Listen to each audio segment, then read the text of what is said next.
Hey guys, we are going to talk about the quotient rule again, but this is part 2 because we are throwing in coefficients. So we're going to take a look at some examples and what do we do with these coefficients? Why are they in our way? Can we just ignore them? No, so we're going to find out the proper steps of how to deal with coefficients and the quotient rule. Let's take a look at the 3 steps that I want you to write down and keep in mind. So step number 1, I want you to divide the coefficients if it's possible, okay? So only if it comes out pretty. Step number 2, find like variables. Just like in the previous video of the coefficient rule part 1, we're going to find those like variables, and then just like the part 1 video, so if you haven't watched that, you need to go watch that like right now. We're going to combine like variables using that subtraction of exponents method. So let's get started on a couple examples. So the example that I have up on the board right now is 6 times y cubed all over 3y. I am able to use the quotient rule because I see this division sign right there. So let's get started. Step number 1, divide the coefficients if possible. Can I take 6, that's my coefficient on top, divided by 3, my coefficient on the bottom? Yes, I can. 6 divided by 3. I know that that gives me 2. So the first thing I'm going to write down for my simplified expression will be a 2. Now I have y cubed and a y. Okay, I have 2 y's. That means step number 2, finding like variables, well, I just found them. I have a y and a y. So now I'm on step number 3, I need to combine these 2 variables. When I combine variables using the quotient rule, I subtract the exponents. So we're gonna keep the y, and we're gonna subtract the exponents, the top minus the bottom. So we're gonna go 3 minus 1. Now I can't leave my answer like this. I am going to have to simplify the exponent area. I'm gonna leave my 2, gonna leave my y. 3 minus 1 is 2. My answer is 2y squared. So really, the coefficients, we're just adding in one more step, and that's to make sure we've simplified the coefficients first, that they are also simplified, and that it's not just the variables that are getting simplified. All right, another example that I have for you is 5 times h times r cubed all over 10 times r squared. So step number 1, I need to divide my coefficients if possible. 5 divided by 10. Now it is possible to simplify this. So let me rewrite it in a way that might be easier for you to look at. I can view this as 5/10. I know that this is a fraction that can be simplified. It is not in simplest form. 5 and 10 are both divisible by 5. When I simplify a fraction, I have to simplify it by dividing them both by the same number. 5 divided by 5 is 1. 10 divided by 5 is going to be 2. So 5/10 simplified down gives me 1/2. So I'm gonna write that down first. I'm gonna have 1/2. Took care of the coefficient. Step number 2, find the like variables. I see an h. I don't see any other h's. I see an r, and there's another r. So with that h, since I can't do anything with it, I'm gonna tack it onto my answer already because I know it needs to show up in the answer.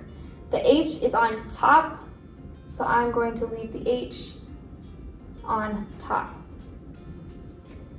R is my next variable we need to take care of. The exponent up here is bigger than down here. So here's what I'm gonna do, is I'm gonna leave the r on top as well. And I'm gonna say 3 minus 2, because that's how we combine the variables.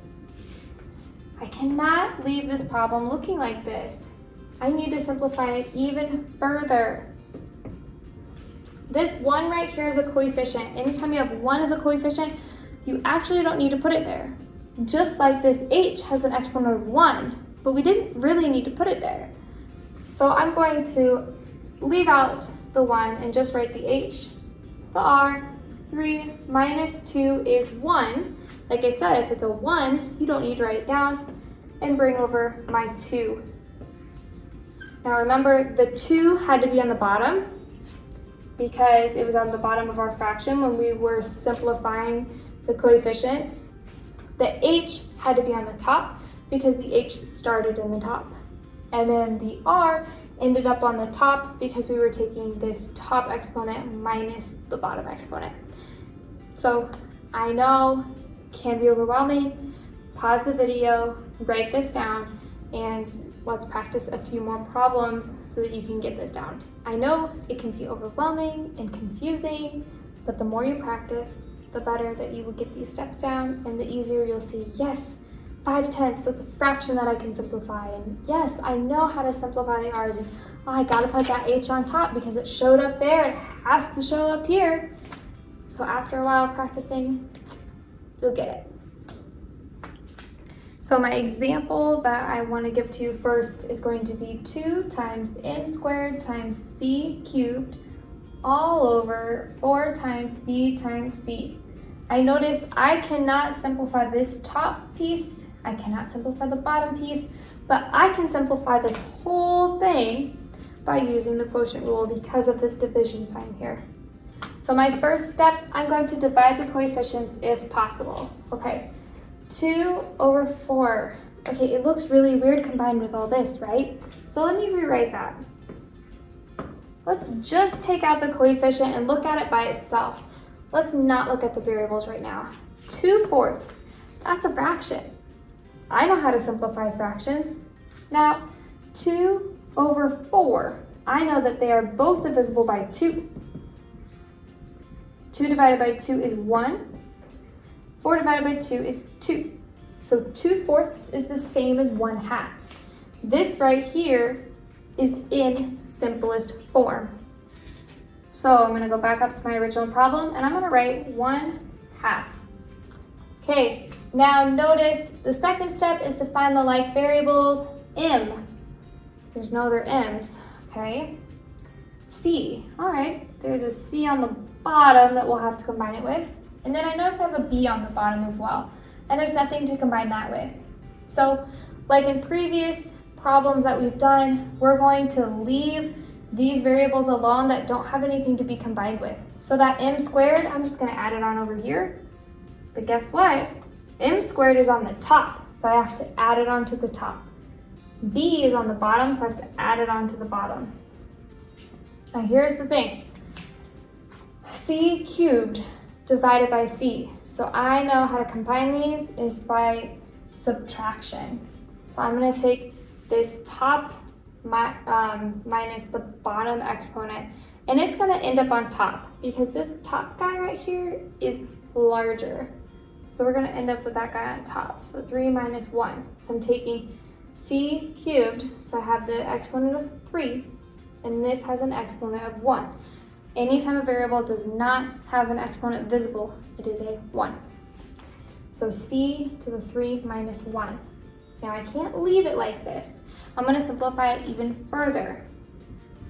I'm going to keep my 1, my m squared, simplify, let's see, 3 minus 1, so I end up with C squared, keep my 2b.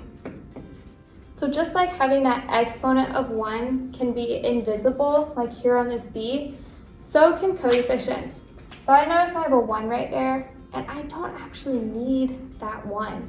I can simplify this down even further to my final answer. I can take that 1 out. So my final answer is going to be m squared times c squared all over 2b. Yes, that is a little overwhelming, but the more you practice problems like these, the more that you will understand the steps that you need to take, and you will see how to combine them. Well, those are the examples that I have for you today on the quotient rule part 2, where we were adding in some coefficients and where some variables were still staying on either the top or the bottom. So it's always good to check over your work and make sure that you followed each of these steps. Make sure that you've written these steps down and that you've written all the examples down. See ya!